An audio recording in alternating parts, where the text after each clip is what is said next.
Blessed is the one who reads aloud the words of this prophecy, and blessed are those who hear it and take to heart what is written in it, because the time is near. Greetings and welcome to my opinions on matter. My name is SIPHO. This is the study of the book of Acts. Today we are dealing with chapter 1, verses 12 to verses 26. Last week we dealt with chapter 1, verses 6 to 11. The previous week we have done verses 1 to verse 5. Now last week we concluded, or we ended where Jesus was taken up, and then two men dressed in white appeared beside the disciples and told them that the same Jesus that was taken up in the cloud will return in the same way in the cloud. Excuse me.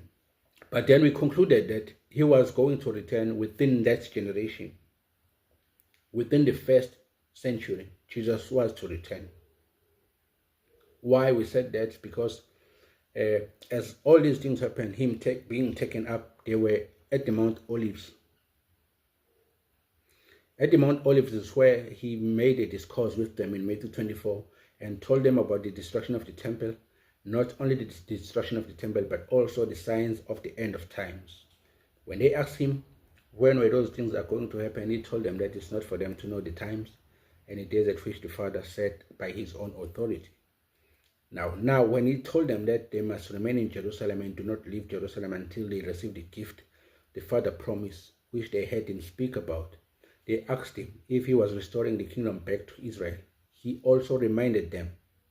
He was on the same spot where he made the Olivet discourse, but he reminds them, it is not for you to know the days or the times my Father has set by his own authority, reminding them of what he has said in Matthew chapter 24, which is known as the Olivet discourse. Now, he promised them that some of you standing here will not see death until these things come to pass, meaning those things, the destruction of the temple and the signs of the end of times, were to happen within that generations. Now, if these two men who appear dressed in white says he's going to return in the same way, that means the judgment was going to befall Jerusalem on that generation, and Jesus was to return in that generation. Now, this is also testified in the book of Revelations by John in chapter 1 verses 7, when he says, "Look, he is coming in the clouds, and every eye will see him, and even those who pierced him. All the people of the earth will mourn because of him. All the eyes will see him, even those